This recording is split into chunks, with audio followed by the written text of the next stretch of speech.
So we're going to talk about adjusting a wooden mouthpiece on a Didge to be able to play the drop octave or the multi-drone technique.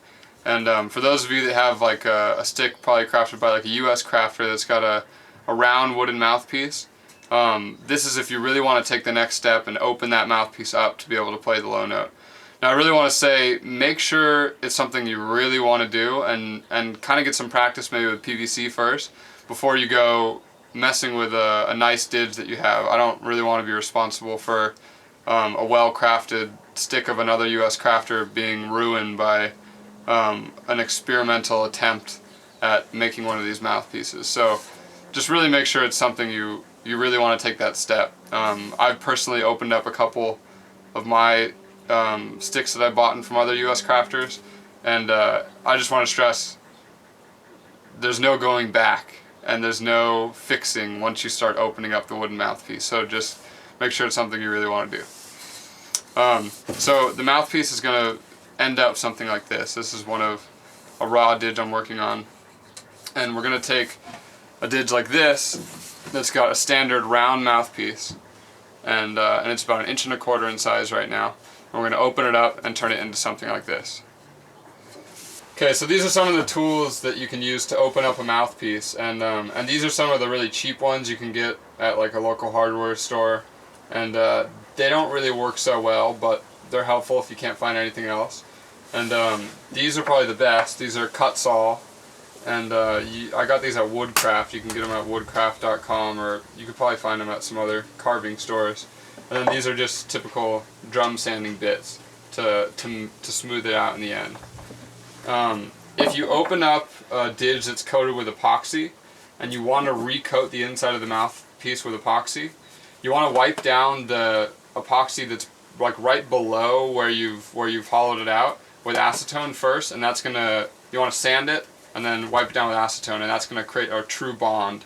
If you don't do that, then the epoxy is not really going to become like one layer again. It's going to be like one layer of epoxy sitting on top of another, and it'll probably start to flake off in time. So if you want to do it with epoxy again, then just make sure you wipe it down with some acetone, whatever you want to call it. And alternatively, you can get some tung oil, and you want to get some raw tung oil. I'll post a link on this site, and you can also find it on Ben Hick's site to get this stuff. And this is just pure, totally 100% pure tung oil. And you can mix the first coating that you do inside the mouthpiece with some citrus solvent to get it into the pores, and then the consecutive coats you can just do pure tung oil. And you don't want to leave the wooden mouthpiece that you've opened up wood, because it's probably just going to warp and get all spongy and nasty. So the first step to adjusting a wooden mouthpiece for this drop octave is finding which way your Didge sits. Because the mouthpiece shape is going to be oval, it's going to go, you want a solid place for your Didge to sit. If your Didge is perfectly round and it kind of flows around, you might want to sand the bottom edge down to be flat so that it sits on one spot. So kind of put it on the ground as you're going to, like at the height that you're going to play, sit, whatever, and rock it around until you find that perfect balance that it's going to sit at. Once you find that balance, you want to mark it with a pencil on the top, the bottom, and then both sides. And that's going to tell you how to open the mouthpiece, so that it's always facing the right direction when it's sitting right. You want to have these lines come down the sides, because you're going to sand off the face of it. So you're going to lose these lines when you sand it. And we're going to put the concave face into the Didge. So mark which side is the top. You probably can't see it, but I've written top. It's upside down. And that top on this, a sander like this, I'm going to use to push it against it to get that concave shape. Because this is it's about a 5-inch diameter, and it's got a pretty good contour similar to your face. So if you have an orbital sander, you can just kind of push it down into the center, use like just the edge of it to get that concave shape in there. And before you work on any Didge that you care about, you're gonna want to take like a little rag and shove it in down there a little bit so that you don't get a ton of dust down into your didge. Otherwise you're just gonna fill your didge full of dust. You can wash it out of course, but for ease of sake, just shove a rag down there so you don't have that dust. So I marked which side is the top, and now I'm gonna put that to the side, have the side mark facing up.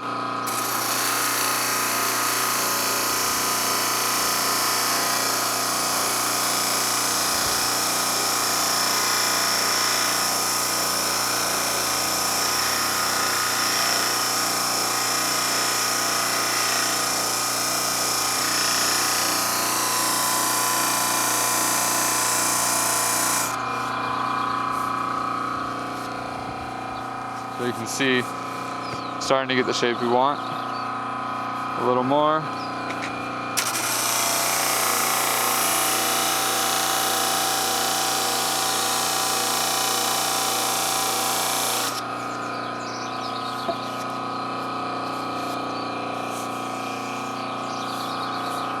Almost there. I've come a little bit too deep here. So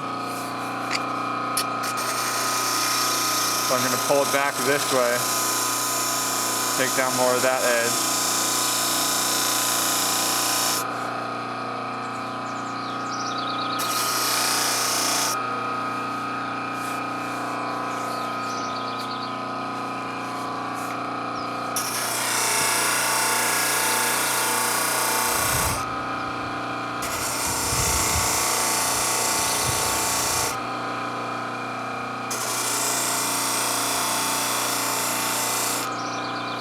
Okay. Okay, so there you have it. Now we have our concave face, and that's going to make it a lot easier to open up diagonally because you can see the rise edges, and open up horizontally is what I mean. And so now all we have to do is follow the edges outwards. It's a good guide and a good start to do the concave shape first. Okay, so again, always remember to stuff a rag in there if you don't want dust filling up the inside of your didge. And for this purpose, I don't want to open this guy up too much, so I'm just going to go straight to the drum sanders. And I'm just going to open it up a little bit in each direction, side to side, towards the raised edges. So you can see the raised edges. I'm going to open it up towards each raised edge.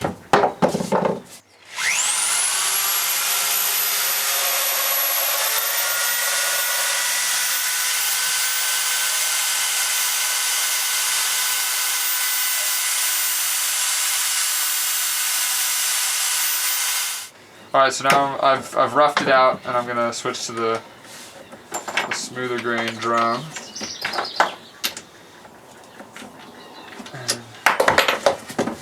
And just make it smooth on the inside.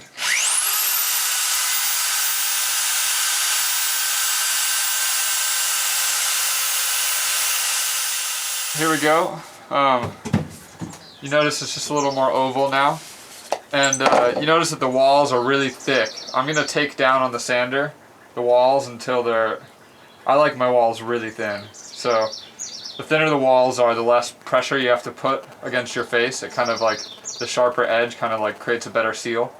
So I'm going to take this thick edge way down. But all in all, that's pretty much the basics of opening up a wood mouthpiece. And since it's all wood exposed here now, you're going to want to coat it with tung oil or epoxy or whatever you like coating your sticks with.